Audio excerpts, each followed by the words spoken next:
In the heart of the Italian peninsula, nestled by the Tiber River, a legend was born. Twin brothers Romulus and Remus were rescued by a she-wolf symbolizing strength and survival. Romulus killed Remus, and Rome began its journey steeped in brotherhood and betrayal.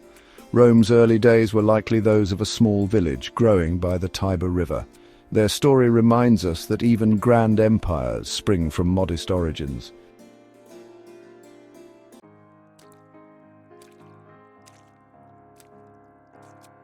Rome's transition from a humble village to a thriving city-state was gradual but significant. The population grew, fueled by new settlers seeking opportunities. This influx brought diverse skills and traditions. The Romans established a monarchy in the 7th century BC. The king, aided by a council, made laws and commanded the army. This centralized authority provided stability and direction. 7 kings ruled Rome, each contributing to its growth. They oversaw the construction of essential infrastructure. Their efforts transformed Rome into a more organized entity. The seeds of change were sown within the system. Tensions between rulers and citizens led to the overthrow of the monarchy and the birth of the Roman Republic.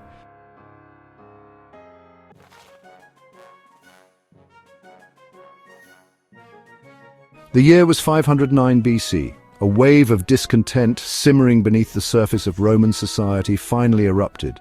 The citizens, weary of the growing autocracy of the Etruscan kings, rose up in revolt.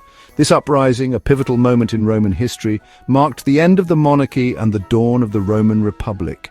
The last king, Tarquinius Superbus, known for his tyranny, was overthrown and driven out of Rome. This event resonated through the ages, becoming a potent symbol of the Roman spirit's resistance to absolute rule. In the aftermath of the revolution, a new form of government emerged, one built on the principles of shared power and civic responsibility. The Romans, determined to prevent the return of one-man rule, established a complex system of elected officials and assemblies. This system, known as the Republic, aimed to balance the interests of different social classes and prevent the concentration of power in the hands of a single individual.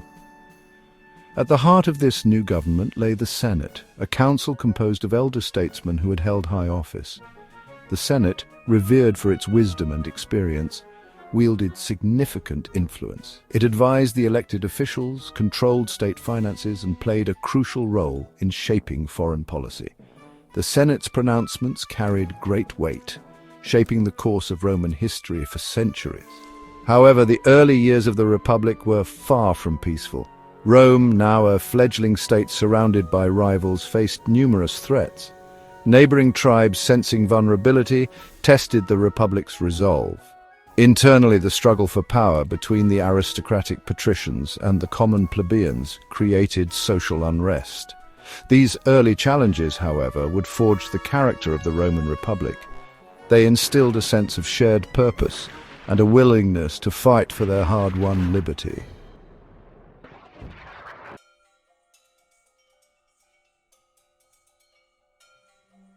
The Roman Republic, forged in the fires of revolution, soon embarked on a remarkable journey of expansion. Driven by a combination of ambition, strategic necessity, and a growing sense of destiny, the Romans engaged in a series of wars and alliances that gradually extended their dominion over the Italian peninsula.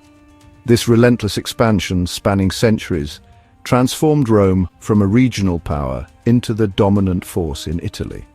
One of the key factors in Rome's military success was its innovative military organization. The Roman army, renowned for its discipline and effectiveness, was based on the principle of the legion. Unlike the citizen militias of other city-states, the legion was a professional fighting force. It was highly adaptable, capable of fighting in various terrains and against diverse enemies. This military prowess, combined with shrewd diplomacy, allowed Rome to subdue its neighbors and incorporate them into its growing republic. However, Roman expansion was not without its challenges. The Samnite Wars, a series of protracted conflicts against a powerful tribal confederation, tested Roman resolve to its limits. These hard-fought battles, spanning decades, saw both victories and defeats, pushing Roman military innovation and strategic thinking to new heights. The eventual Roman triumph over the Samnites secured their control over central Italy and marked a turning point in their rise to power. The conquest of Italy was not merely a military endeavor. it was also a process of cultural assimilation. The Romans, pragmatic and adaptable, understood that true dominion required more than military might. They offered conquered peoples varying degrees of citizenship, integrating them into the fabric of Roman society. This policy, while sometimes brutal, proved remarkably successful in fostering loyalty and unity within the expanding republic. By the end of the 3rd century BC, Rome stood as the undisputed master of Italy, poised for even greater conquests beyond the peninsula.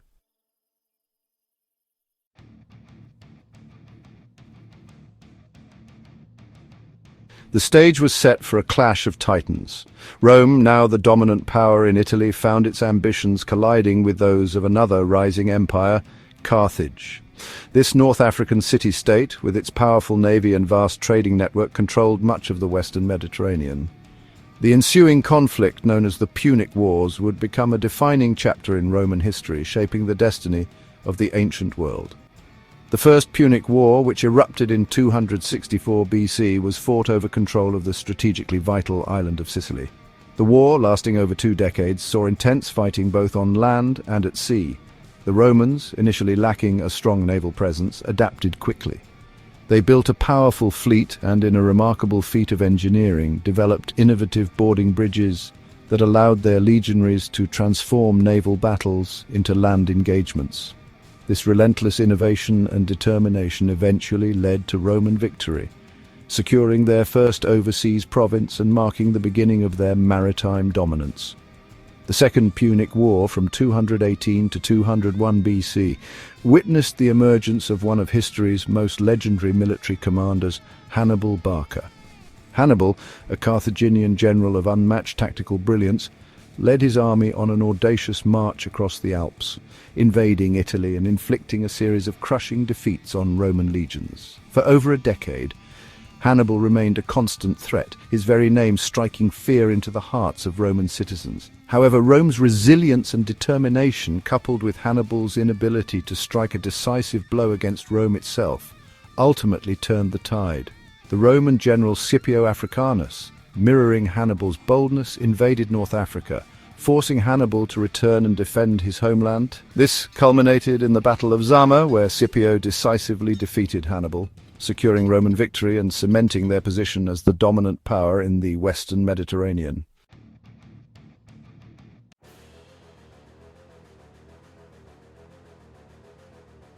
The Punic Wars secured Rome's dominance, but at a heavy cost. Years of warfare strained Roman society. Wealth and slaves enriched elites, causing economic disparities. Greed and corruption eroded traditional values. The Republic's foundations began to crumble. The Senate became increasingly fractured. Political rivalries and factions emerged. Ambitious generals challenged the Senate's authority. They used armies and spoils for political leverage. The stage was set for internal strife and civil war.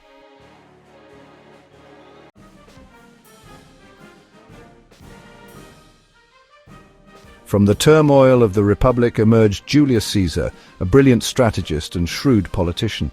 His conquest of Gaul brought him immense wealth and popularity. In 49 BC, Caesar crossed the Rubicon, igniting a civil war. His victory at Pharsalus made him the master of Rome. Caesar's dictatorship marked the end of the Republic.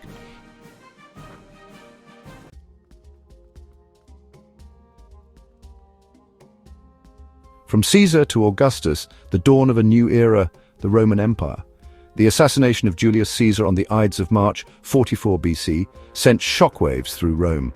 This act of violence plunged Rome into a new cycle of civil war. From this chaos emerged Gaius Octavius, Caesar's great-nephew and adopted heir. Octavian, later known as Augustus, skillfully navigated Roman politics, forging alliances and eliminating rivals. His victory at the Battle of Actium in 31 BC marked the end of the Roman Republic and the dawn of the Roman Empire. Augustus presented himself as the first citizen, princeps, masking his absolute power behind republican tradition. He established the Principate, centralizing power while maintaining the outward forms of the Republic. Augustus's reign marked the beginning of the Pax Romana, a time of unprecedented peace and prosperity. He reformed the army and administration, transforming Rome and ensuring the stability of his dynasty.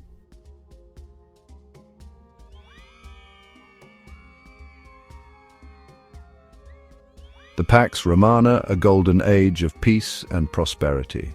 The reign of Augustus marked the beginning of the Pax Romana, spanning roughly 2 centuries. This period witnessed unprecedented stability, prosperity, and cultural flourishing. Augustus's governance ensured the vast Roman Empire maintained order. He restructured the army and streamlined provincial administration. With peace established, the Roman economy flourished. Trade routes facilitated the exchange of goods and ideas. The Roman currency, the denarius, became the standard medium of exchange. This economic prosperity created a climate conducive to growth and development. The Pax Romana was also a time of great cultural achievement. Roman literature, art, and architecture flourished, reaching new heights. This cultural flowering left an enduring legacy on Western civilization.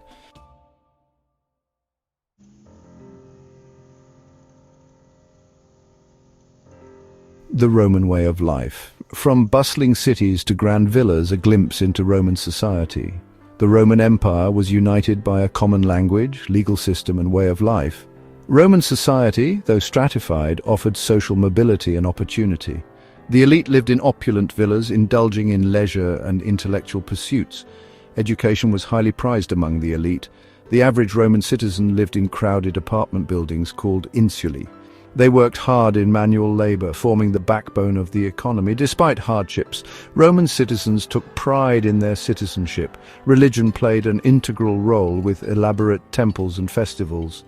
The emperor was considered a divine figure, unifying the diverse Roman world.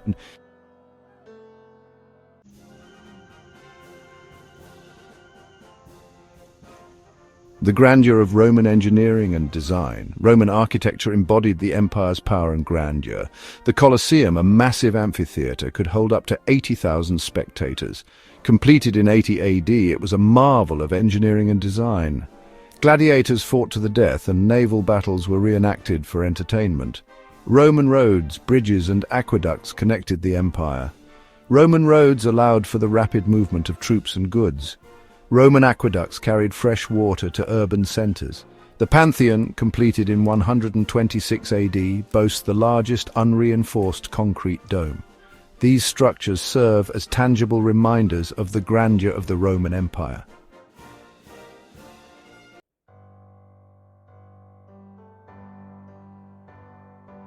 The seeds of decline: economic woes, overexpansion, and corruption. The Roman Empire harbored deep-seated problems leading to its downfall. Overextended military and constant resource drain were pressing issues. The Roman army experienced a decline in morale and training. The cost of maintaining a large army led to increased taxation and economic hardship. The Roman economy began to sputter, with agriculture and industries struggling. Corruption became endemic within the Roman system. Officials enriched themselves at the expense of the state and citizens. Bribery, extortion, and embezzlement undermined trust in the government. This culture of corruption weakened the empire's ability to address challenges.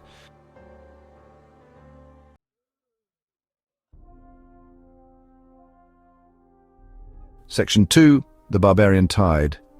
External pressures mounted, testing Roman power and resilience. The Germanic tribes posed a formidable challenge to the Roman Empire. Roman attempts to contain these tribes proved increasingly futile. The Huns, led by Attila, unleashed terror and destruction in Europe. Their arrival displaced Germanic tribes, further destabilizing the frontiers. The Sassanid Empire posed a constant threat to Rome's eastern provinces. The constant pressure from these external forces stretched the Roman army. The legions were increasingly composed of barbarian mercenaries. The Roman Empire struggled to hold back the tide of barbarian invasions.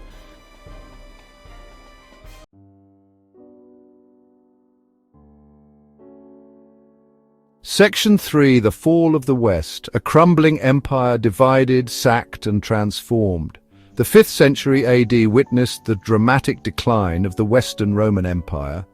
Weakened by internal decay and external pressures, the empire finally succumbed. The fall marked the end of an era and a period of profound transformation in Europe. Emperor Diocletian divided the empire into 2 halves in 286 AD. The Western Roman Empire ruled from Rome and the Eastern from Constantinople. This division exacerbated the empire's problems. It created two centers of power, often at odds with each other. The Western Roman Empire was particularly vulnerable to the growing barbarian threat. The Visigoths rebelled against Roman rule in 378 AD. They defeated the Roman army at the Battle of Adrianople. This defeat demonstrated the vulnerability of Roman legions. The Visigoths sacked the city of Rome in 410 AD. This event sent a message of Roman weakness throughout the empire. The Vandals captured Carthage in 439 AD. They established a kingdom that dominated the western Mediterranean. The Vandals disrupted Roman trade routes and sacked Rome again in 455 AD, this time with even greater brutality and destruction. The loss of North Africa dealt a devastating blow to the empire's economy. In 476 AD, Romulus Augustus was deposed by Odoacer. This event marked the symbolic end of the Western Roman Empire. The Western Roman Empire ceased to exist, its territories fragmented into a patchwork of barbarian kingdoms.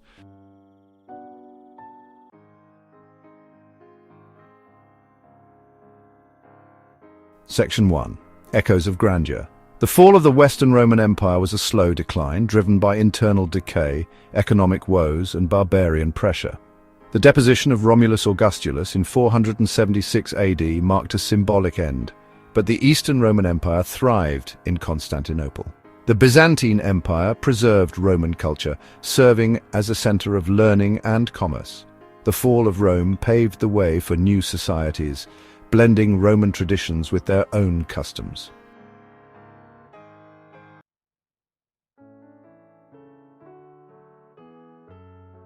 Section 2. Legacy of the Eagle. Though the Roman Empire ceased to exist in the West, its legacy continues to shape our world profoundly. The Roman Empire's influences can be seen in our languages, laws, art, architecture, and political systems. The Romans were unparalleled builders and engineers, with achievements like the Colosseum and aqueducts. Roman law, emphasizing justice and order, has had a lasting impact on legal systems worldwide. The Roman Empire teaches us about the enduring power of ideas and the transformative impact of culture. The legacy of Rome lives on, not just in ruins, but in the fabric of our civilization.